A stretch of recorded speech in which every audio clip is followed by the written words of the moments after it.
Now that we cut these on every single one at 45 degrees, we can start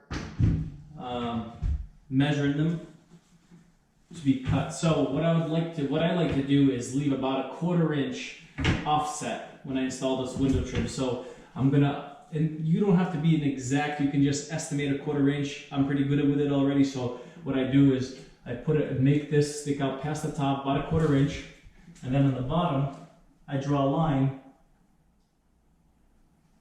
where a 1/4 inch goes past this window trim that we installed, and then I'm just going to go and cut it at a 45 degree angle. So I'll be right back. So now that we cut our piece, we're going to set this a 1/4 inch from the edge of the wood that we installed, the spacer, and also a 1/4 inch on top and a 1/4 inch on the bottom. Now I am eyeing it because it's very easy to see a 1/4 inch.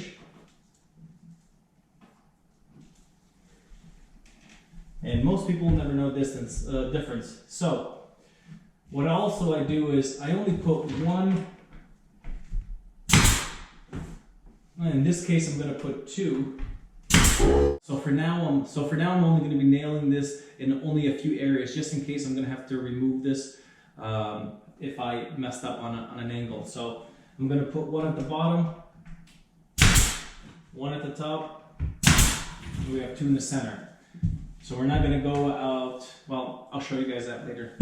So now we take the second piece and we put it right up against the one that we already cut at another 45 degree angle. And let's see. Now you can see there's a small imperfection here.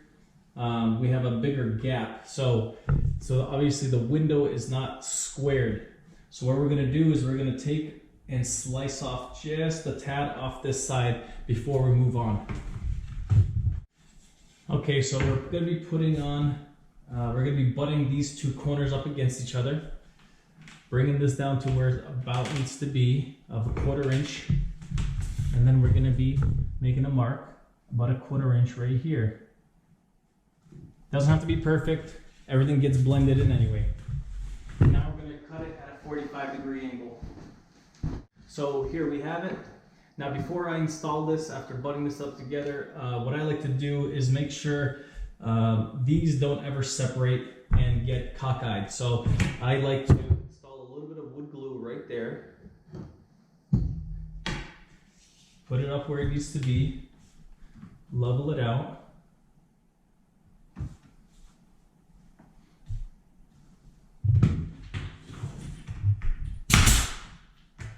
Put a couple pins.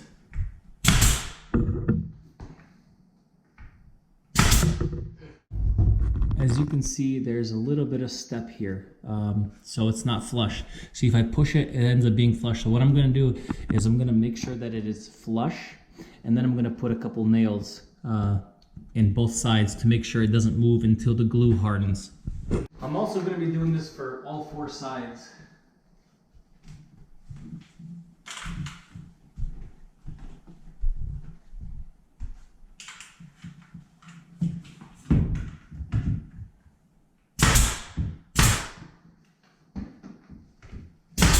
So now that's really nice and secure, it's flat, and when the glue dries, it's definitely not going to go anywhere, especially with those trim nails in there.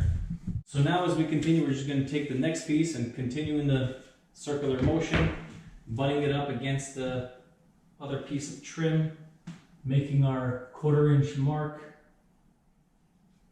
above the edge of the spacer that we put in, and we're going to go give that another cut.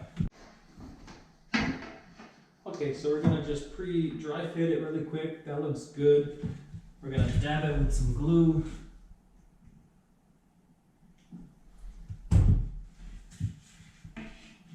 And then align it. Make sure that it's an even 1/4 inch going up the hole, making an even 1/4 inch on both sides. Okay. Okay, so now we're taking the last piece and we're butting it up right here, and then we are making our mark right against the edge of this trim, and we're just going to cut it at a 45 and come back. Okay, so let's dry fit it. And it looks pretty good. Okay, so we're gonna put glue on both ends now.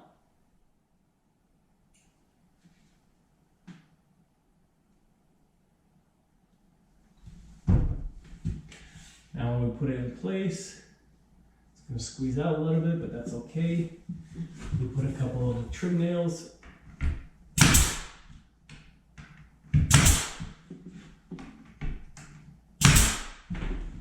Okay, now once again we're making the backs flush with each other so it feels smooth, and then we just put a couple of trim nails in there so it stays in place and the glue dries.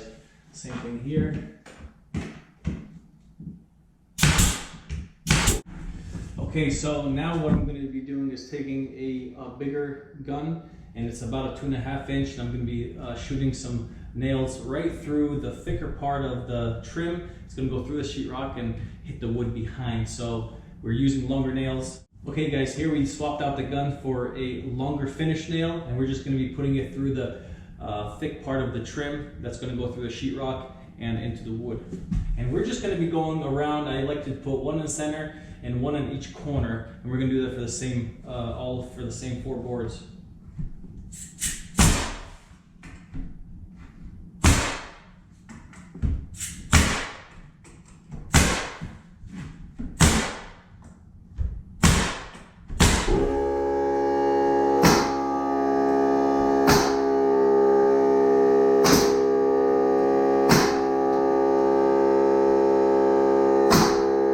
So now we're all set nailing all this trim. Now what we're going to do next is silicone all these edges right between the 2 pieces of wood and against the window, and also against the sheetrock, so there's no shadow effect happening after we paint everything. So we want it to look all seamless. We're also going to be filling in these little holes with the same silicone that we're using, and it's a non-shrink caulking that we have. Now you could also use a sandable putty. You gotta let it dry, and then you can sand it so it's a perfect finish. But for us, this is perfectly fine, since this is gonna be painted by hand, by brush. If you wanted a perfect job and you were gonna be spraying it with a gun, then might as well do a really nice job and fill them in, sand them, fill them in again before you actually paint. So before we actually start doing that, I just wanna show you close up on how everything looks. Now, as you can see, here's our trim nails, and this is our little spacer that we used, okay? And because the window was sunk in about, you know, almost an inch, so here's the spacer, and then we put the trim right around. Now, these are the 45-degree angle cuts that we made. Now, this one looks relatively good. And if you can see, there's a tiny little hair fracture here. Don't worry about that. Silicone literally fills that in. This one is nearly perfect. This one has a small little gap, and this one has a small little gap, since this window casing was not exactly 100% square. So what we're gonna do is, after I silicone it, you can see how much of it that you cannot see, and everything gets blended in.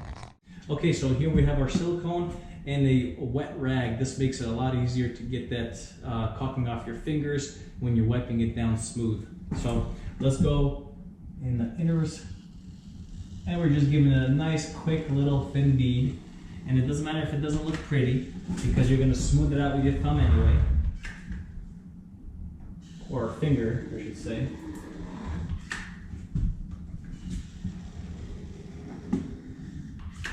And we're also going to go against the window, so there's no air gaps where, if this window wasn't insulated properly, there's not going to be any wind coming from the outside. And it just makes it look really nice. So before I go further, I'm just going to take my finger, make sure it's a little moist, and run it down the center. And that really smooths the silicone where it just blends it right in. So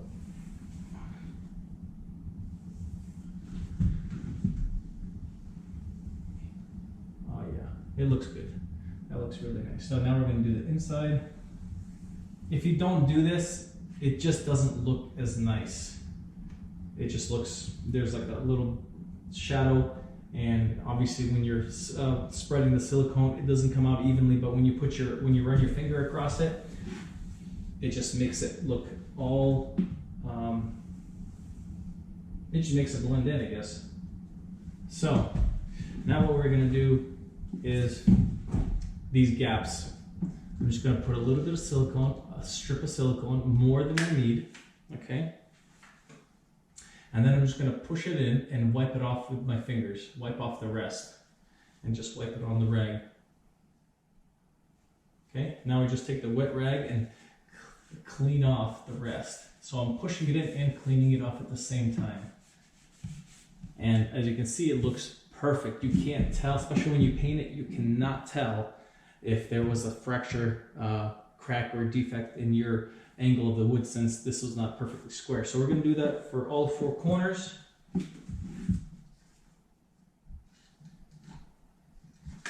Since we are painting this trim now, if you are doing trim that is not painted and you're going to be staining it or just polyurethaning it, you're going to have to really make sure on your miter cuts, you're going to do a really good job to make sure that they butt up against each other very well. So, because you're not going to really use silicone, and you could use a wood filler, but it just doesn't look good if you're going to be actually having a natural wood look to it.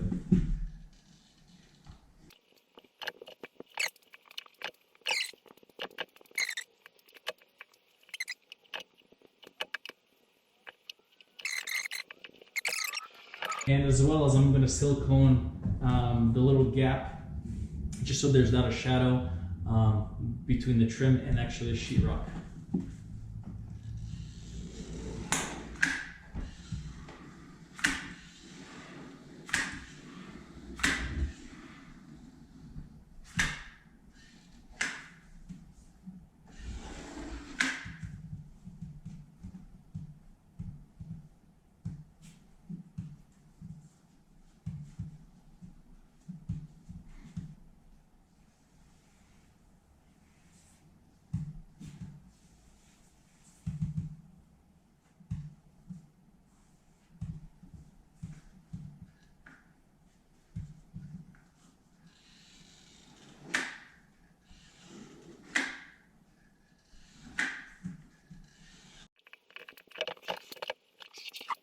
Okay, so we're all set. Let me guys show you a close-up.